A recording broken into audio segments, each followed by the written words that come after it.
अस्सलाम वालेकुम रहमतुल्लाहि ताला व बरकातहू। दोस्तों, आज मैं बात करूंगा पुरसुकून जिंदगी कैसे गुजारे। अक्सर ये होता है कि जब शादीशुदा मर्द औरत एक साथ होते हैं, छोटी छोटी बातों पर झगड़ जाते हैं और उसका नतीजा ये होता है कि जिंदगी बर्बाद हो जाती है। आइए देखते हैं कुरान करीम ने उनके लिए कौन से लफ्ज का इस्तेमाल किया है। तो पूरी तफसीली गुफ्तगू करूंगा, पूरी वीडियो आप जरूर देखें ताकि आपके इल्म में इजाफा हो। शादी के जरिए पुरसुकून जिंदगी कैसे हासिल होती है, इसलिए कुरान मजीद में दो लफ्ज इस्तेमाल हुए, वजाला बैनकुम मवद्दतम व रहमा, और उसने तुम्हारे दरमियान मवद्दत और रहमत रख दी गई। दो लफ्ज इस्तेमाल किए मवद्दत और रहमत के, हालांकि एक लफ्ज भी आ सकता था। उसकी क्या वजह है? मवद्दत कहते हैं आपस के प्यार को, जिसमें दोस्ती का अंदाज ज्यादा हो, और रहमत कहते हैं दूसरे पर मेहरबानी करना, रहम का मामला करना, तरस खाना। शादीशुदा जिंदगी में दो हिस्से होते हैं, एक जवानी का हिस्सा और एक बुढ़ापे का हिस्सा।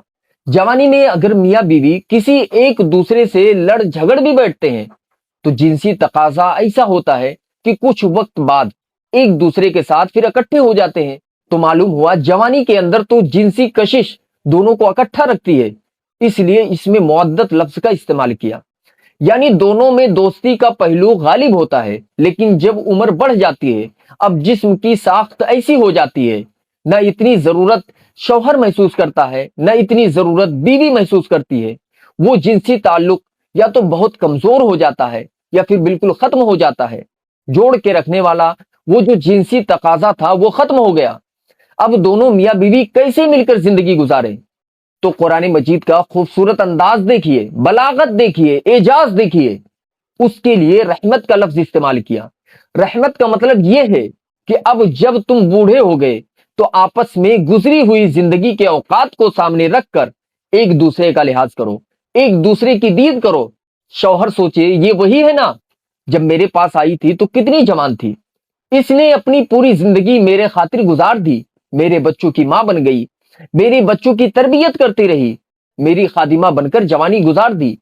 अब वो बुढ़ापे में अगर बीमार भी है, हड्डियों का ढांचा भी है, तो जैसी कैसी है, अब उसका हक तो इतना बनता है कि अब मुझे उसको अपने साथ रखना चाहिए, अब मुझे उसको अपने से दूर नहीं करना चाहिए।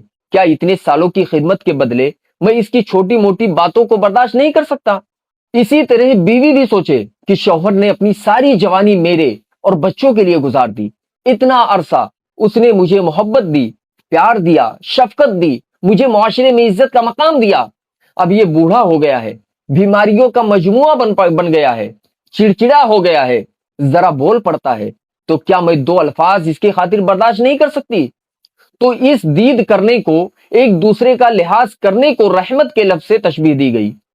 इसलिए बुढ़ापे में जब तक एक दूसरे का लिहाज ना हो, उस वक्त तक बुढ़ापे की जिंदगी अच्छी नहीं गुजरती। याद रखना, बुढ़ापे में जुदाइयां बहुत ज्यादा अजियतनाक होती हैं। हमने ऐसे मर्दों को देखा है कि गुस्से में आकर बीवी को तलाक दे दी, और औलाद तो माँ के साथ होती है। औलाद ने कहा अम्मी हम आपको संभाल लेंगे, घर है, सब कुछ है, फिक्र ना करो। अब बूढ़ा अकेला जिंदगी गुजार रहा है, दर्द के धक्के खाता है। अब वो कहता है ओहो, अब मुझे समझ में आई, मुझे अपनी बीवी की कद्र करनी चाहिए थी। और कई जगहों पर देखा कि बीवी अपनी कोताहियों की वजह से बुढ़ापे में तलाक के लिए बैठती है। अब रोती है, न मेरा बाप है, न मेरी माँ है, न मेरा भाई है, न मेरी बहन है, मैं बेसहारा हूं, बूढ़ी हूं, अब किधर जाऊं? तो भाई अल्लाह ने अक्ल भी तो दी है ना, पहले क्यों ना सोचा? तो इन तमामी बातों का ख्याल रखना निहायत ही जरूरी है। अगर इन बातों का ख्याल नहीं करेंगे तो आपकी अच्छी खासी जिंदगी बर्बाद हो सकती है। उम्मीद है वीडियो आपको पसंद आई होगी। वीडियो पसंद आई हो तो चैनल को सब्सक्राइब करना न भूलें, ताकि इस किस्म की मजीद मालूमात आप तक पहुंचती रहे। सवाब की नीयत से वीडियो को दोस्तों तक शेयर करें ताकि उनके इल्म में भी इजाफा हो। अस्सलाम वालेकुम व रहमतुल्लाहि ताला व बरकातहू।